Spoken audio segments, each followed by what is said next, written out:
India's got latent YouTube पर आने वाले शो में रणवीर इलाहाबादिया अपने आपत्तिजनक बयान को लेकर विवादों में हैं। साइबर सेल ने एफआईआर दर्ज किया है। मुंबई पुलिस इस केस से जुड़े हुए लोगों का बयान दर्ज कर रही है और आगे मामला दर्ज कर सकती है। लेकिन वो लोग क्या सोचते हैं जो रणवीर इलाहाबादिया को रोज़ देखते थे, खास करके ऐसी जगह पर जहां वो माथा टेकने आते थे।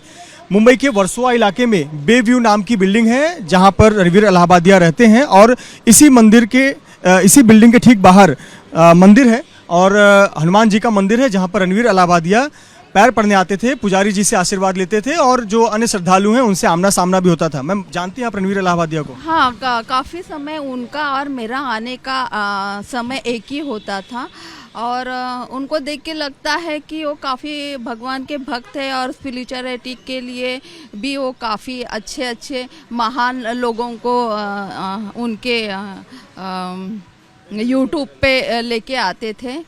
तो ओवरऑल कहे तो वो बहुत ही अच्छे लग रहे थे, लेकिन अभी कल से जो बातें उनकी सुनने में आ रही है तो मुझे नहीं लगता है कि भारत जैसे देश में इस शब्द का प्रयोग होना चाहिए और यंग जनरेशन के लिए ये सीख है कि ये सब चीज़ें नहीं होनी चाहिए।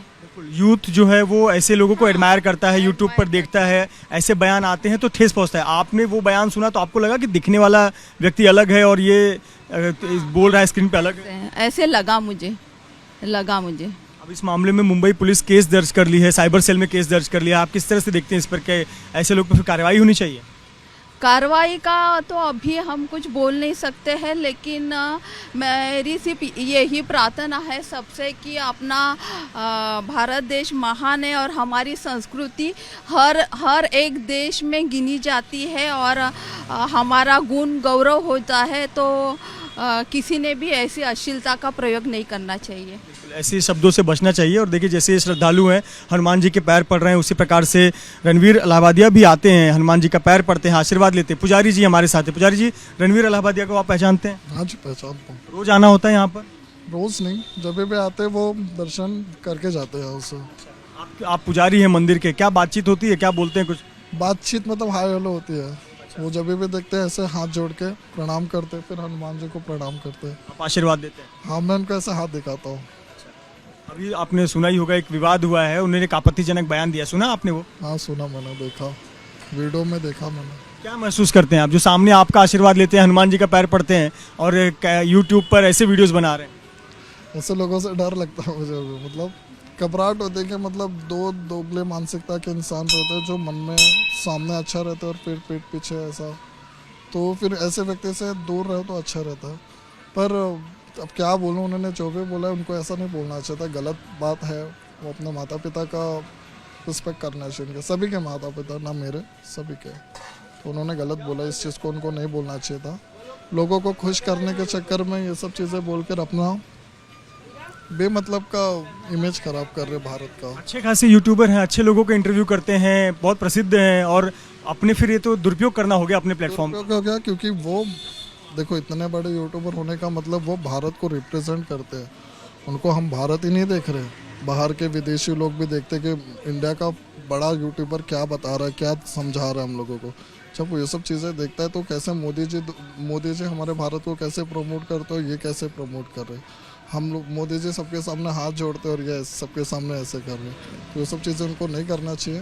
हो गई, अगर उनसे गलती हो गई तो उस चीज़ का क्षमा याचना कैसे उनको करना, उस तरीका का मतलब लोगों को यकीन है कि हाँ भाई उनसे गलती हुई है। आप बोल के फिर बाद में अगर हट जाओगे तो फिर मतलब नहीं। उस चीज़ को बताओ कि भाई मुझसे गलती हो गई, फ्लो में, या मैं एक्साइटमेंट में भीड़ को देख के खुशी थी, मेरे एक्साइटमेंट था, मेरे मुँह से निकल गया। तो वो सब चीज़ों का थोड़ा उनका ध्यान देना पड़ेगा। अब पहले जब आते थे आपके ठीक मंदिर के बगल वाली बिल्डिंग में बे व्यू में रहते हैं, आपके यहाँ आते हैं, आपसे आमना सामना होता था। पहले जो आपको दिखते थे और अब जब भविष्य में कभी आएंगे तो आपका व्यवहार में क्या अंतर दिखेगा? व्यवहार में क्या भाई, वो अपना कर्म करे, मैं अपना कर्म कर रहा हूँ। जैसे मिलते थे वैसे मिलेंगे। पर मुझे ये चीज़ का ये रहेगा कि ठीक है यार, आप क्षमा करेंगे नहीं? आप तो पुजारी हैं, उनके आशीर्वाद आपसे लेते हैं। क्षमा करने वाला मैं कौन होता हूँ उनको? उनका वो कर्म है, वो जैसा कर्म करेंगे वो वैसा भोगेंगे। अब उन्होंने वो कर्म ही किया ना, तो वो अगर भोगना है तो उनको भोगना ही। अब कितने समय तक भोगेंगे वो भोगेंगे। मैं कौन होता उनको क्षमा? उनका जीवन शैली जो चल रहा है वो चलेगा ही। जो भी पुण्य पाप करेंगे वो उनको ही भोगना, मुझे नहीं भोगना। और मैं कोई होता नहीं हूँ कि उनको क्षमा करो या कुछ करो, वो उनका पाप है, वो उनके तरफ से। आपको भी ठेस पहुंचा है कि आपको रोज उनके मंदिर में आते थे, आप मिलते थे, हेलो करते थे?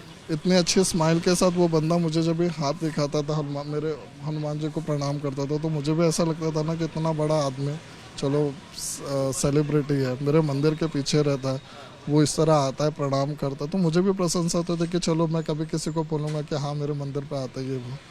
तो ठीक है, अभी क्या बोलूँ, मैं उससे ज़्यादा नहीं बोल सकता मैं।